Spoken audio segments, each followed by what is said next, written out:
Hillary Clinton has been talking.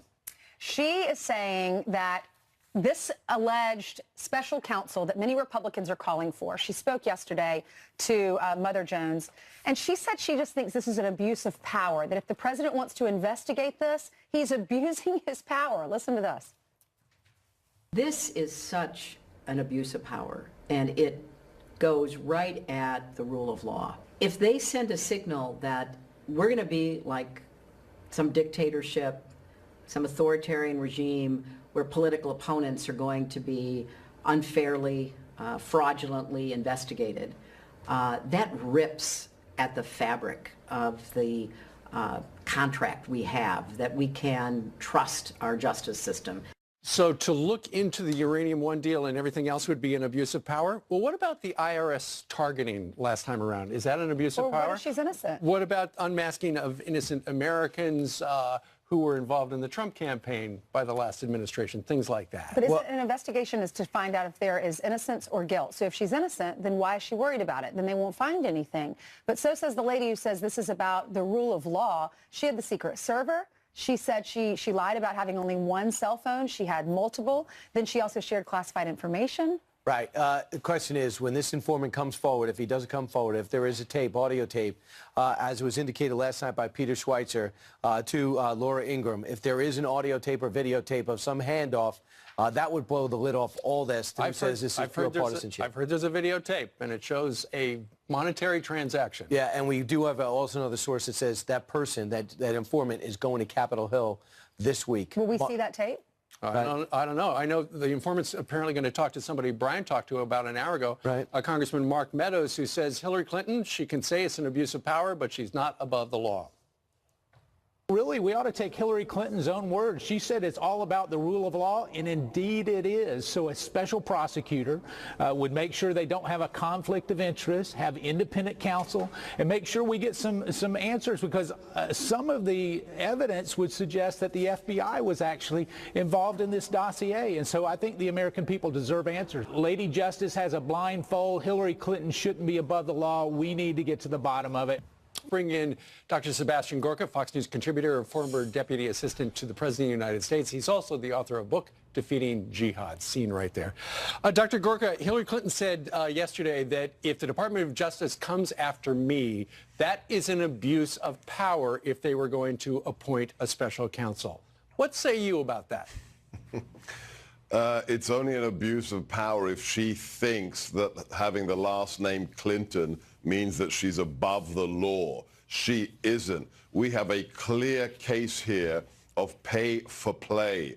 Not only do we know the FBI was investigating the Russian corruption in America, bribing people involved with the deal for uranium, we know that she was the chairman of the committee that had to approve that sale, and at the same time that she had to approve the sale of 20% of our uranium to Russia, Steve, to Russia, her foundation received $145 million, and her husband received $500,000 for one speech that he gave from the same people that were buying the uranium. Well, Dr. Gorka, we just had on the confidential informant for the FBI's attorney, and she said that he was telling his FBI handlers who he was bribing and stuff like that, and the FBI told him that the director of the FBI knew about it, and so did the President of the United States before this deal went through.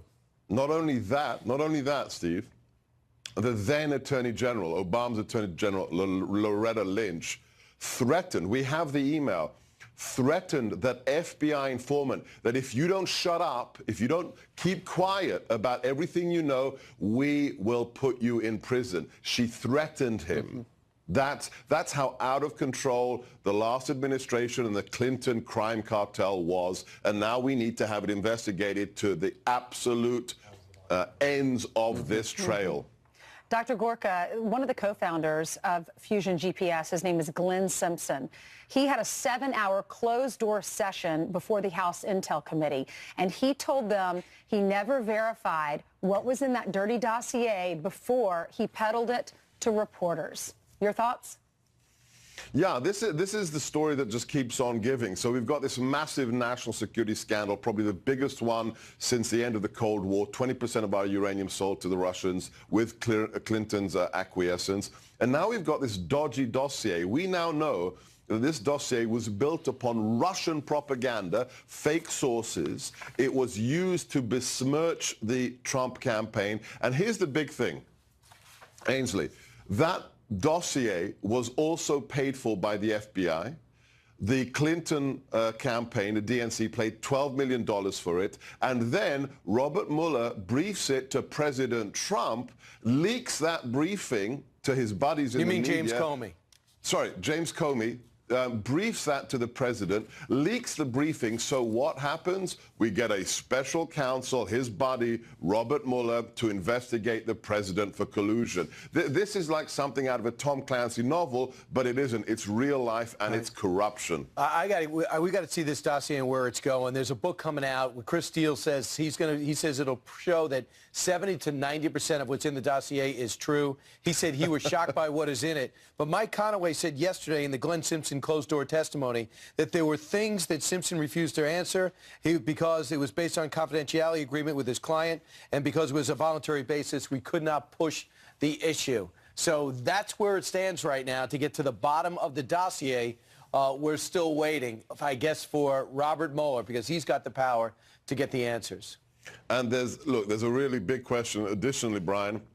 How many other propaganda materials were salted across the left-wing media by Fusion GPS? This isn't the only case. We know they have relationships with lots of journalists. How much fake news out there attacking the president came from Fusion GPS is another question. And apparently, Mr. Simpson also revealed to the congressional investigators that he was unhappy with the fact that the FBI did what they did with Hillary's email server, and that's why he was pushing back. Meanwhile, yesterday, the President of the United States took to the airwaves to talk about the big five-nation Asian swing. What's your headline from his trip? The headline is absolute success. I know the guys that planned the trip. The Asia team at the National Security Council is one of the best teams we have at the White House. They had one very simple mission: to reassure our friends, to reassure people like Japan, to reassure our allies and our partners, and to make sure that China understands American leadership is back. No more apology tours, no more saying we're the problem, America's the problem.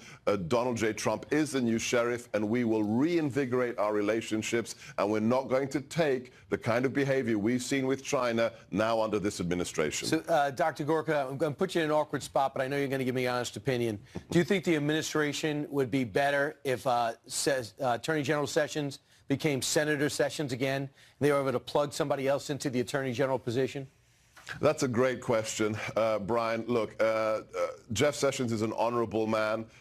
He seems to be struggling with getting a grip on this incredibly politicized department that the Obamas turned into this weapon, the political weapon. DOJ became a partisan weapon. But with regards to Alabama, you know what? I want to get to the bottom of this story. I want to find out if Judge Moore did what he did, because in this country, we have a presumption of innocence. If these accusations are true, these women deserve justice. But in this country, we have to see the evidence, and this individual must actually be given the presumption of innocence. So right now, I don't want to make decisions or encourage people to make decisions that remove that presumption of innocence. I see, especially I don't know, there's some credible stories of him calling high schools, pulling high school kids out of trigonometry class. I'm starting to see an avalanche.